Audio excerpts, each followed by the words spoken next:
Yes, I could be dainty. Yes, I can be a ballerina. Yes, I can love fashion and, clothes and, all these different things, and also love wrestling and also go out there and fight. Oh my God, my life path has been through so many dips and turns. It's been a really crazy journey to get here. I think that, my whole life I've wanted to be a sports entertainer. I've wanted to entertain people. I've wanted to tell stories. Ever since I was a little girl, I dreamed of entertaining stadiums. That was my dream. And it's taken so many different paths, from being a professional ballerina to acting to, commercial dancing to wrestling. I've always been drawn to more like athletic dance. So when I was about 18, I started breakdancing because I just love so much like the more athletic stuff, the hard hitting stuff. And so when I got an opportunity to try out for WWE, it was a dream come true. And I just, to be honest, I never thought in 1,000 years WWE would sign me. I was this little ballerina, skinny ballerina, and but they saw something in me, and it's been history ever since. And I know that you're a great advocate for feminism, right? Yes. I think, I know, it is so crazy. I think that's what I love about wrestling. That's what I love about WWE so much. That's what I love about being a WWE superstar, is that people come here from all different types of backgrounds. And yes, we are professional athletes, 100%. And we have some of the best athletes in the world, like Ronda Rousey, Charlotte Flair, Kurt Angle, these crazy athletes that have been in the Olympics. But we also have people like me that are former ballerinas, or, models that were really athletic and were able to learn how to wrestle. And I think that, being a WWE superstar, you can define your own path. And so I'm able to bring all these different aspects into being a WWE superstar and redefine what it means to be a WWE superstar. Yes, I could be dainty. Yes, I can be a ballerina. Yes, I can love fashion and, clothes and, all these different things, and also love wrestling and also go out there and fight. And I think that, in WWE, we tell stories. We're storytellers. And the difference between us and any other scripted television show is that our conflict resolves in the ring. And so that's what we do. I'm fighting Nia and Shayna, my arch nemesis, and we just go out there and I fight the 300-pound Samoan Dragon and the former MMA fighter, Shayna Baszler, in that ring, and we resolve our conflict in the ring. They might be bigger than me, but I'm going to go and hit as hard as I can. Oh my God. And obviously, you come from a space, again, just to kind of give this some perspective, is that, you're a young female individual that has to go through, I'm imagining, lots of strength building and and so was that part of the preparation to kind of go into being selected? Yes, it actually was about a 6-month process. In 2012, I started this process where it was this huge diva search. At the time, we were called divas. Now we're superstars, like the men. But they were having this huge tryout all over the world and looking for dancers, models, actresses, professional athletes that they could turn into professional wrestlers, teach them how to fight in the ring. And so, there was like this 6-month process, and then they took 12 of us out of thousands of girls. They took 12 of us and they put us through a month camp of teaching us basic, like the 101 of professional wrestling. And then they signed 5 of us. And actually, it was on my birthday, they called me and said that they were signing me. So, C.J, let me ask you, I know that one of the big things about New York Moves magazine, if you haven't had a chance to look at us, is that we like to kind of dig deep in your soul and look at things that matter to you outside of your professional side. And I know that you are a big feminist and you do stand for those unfortunate females that, can't fight for themselves. So if I was to ask you the question in that, what's your voice to that based on everything that's gone on? When I even started in WWE, I chose to be with the men, chose to be in storylines with the men because I felt like I was getting more opportunity, being a voice for the men versus for the women. And, even here, it's changed so much in the last 7 years because we're fighting.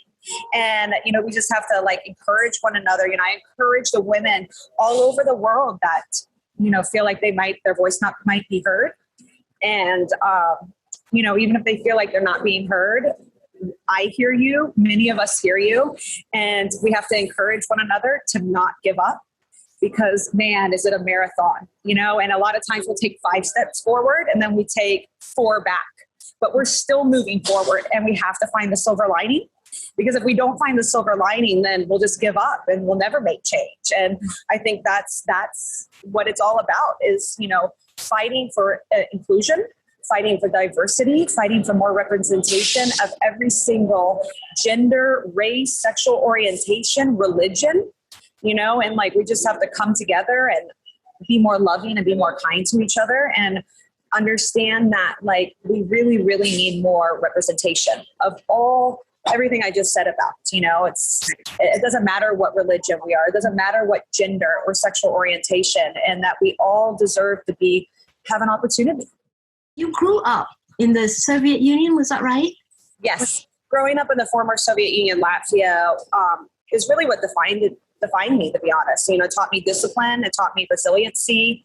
It taught me the importance of inclusion. I grew up as an American in the former Soviet Union. And so I was the minority and I was bullied a lot and discriminated a lot against because I was American. They didn't like Americans. And so I have a very different point of view on life because of that. And I think that's partly why I do fight so much for equality, because of not feeling included growing up. Tell me a little bit about how you've had to deal with the kind of coming out of the year that we've just had. Oh my gosh, what a year. There was just so many things that happened, as all of us have experienced. And, dealing with a lot of mental health issues. And because I always love being around people. I'm such a, not introvert. What's the opposite of introvert? An extrovert. Yes. Right. Yes. And, I feed off of people's energy. And so a lot of times I was by myself. I couldn't see my parents. I couldn't, my husband would be gone. And it was a lot of, I had to really, dig deep, and especially with a lot of mental health issues coming out. And I think that I just encourage people that have to deal with mental health issues that you're not alone, and, to not give up, because sometimes it can be really, really hard. And, but know that you're not alone, that we're all in this together fighting. We're fighting. And if there was one thing in your life from coming out of this time that you feel has made you reevaluate or reposition, could you say one thing that has really made you reevaluate what life's all about? I feel like this year it's funny that you say this, because I actually saw this on TikTok and it really impacted me. And it was J-Lo talking on TikTok about what it means for her to be successful, and that, success is, it's a marathon, but also success is, focusing on yourself and your physical health, but also your mental and emotional health. And if we don't focus on that, then we have nothing to give. Mm-hmm. And I felt like before the pandemic, I would just go, nonstop.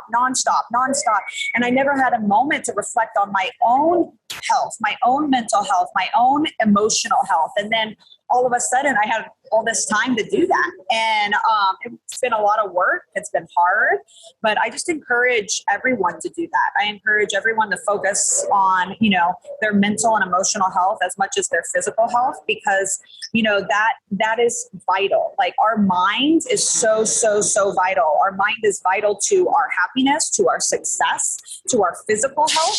And, I've realized I have to focus on that equally as much as everything else. If not, I will not have anything to give. I know that I would get a good telling off if I don't talk about your new movie, which we're really excited about. Tell me how that happened. I mean, that's so exciting. And what was it like working with Bruce Willis? Oh my God. It was such a great opportunity. I'm so thankful. The work with such an epic, iconic movie star like Bruce Willis, and a sci-fi. I mean, I watched Fifth Element growing up and I was obsessed with that movie, and I'm obsessed with sci-fi. So like, as I was shooting, I was trying to be like, I can't believe it's Bruce Willis, but working with him, it was incredible because he's so talented. So to be able to see that right in front of you as a young actor, and to see how he works, and I learned so much from. And also, it was a dream to be in a sci-fi movie because I'm a sci-fi nerd. I've watched sci-fi my whole life with my mother and my brothers. So to be able to be in this movie where I'm in a galaxy, I'm like, wow, this is so surreal. And I think it just goes back to like, setting your intentions, having a vision board, writing down your goals and your dreams, and passionately working for it, passionately and resiliently chasing it. Because, if we do, the sky's the limit. Right. No, I agree. And then you also, obviously the role, I believe, was due to be cast for a man, right? So how do you feel that? Like, what was it that kind of drew it into your direction? Did you have to fight for it?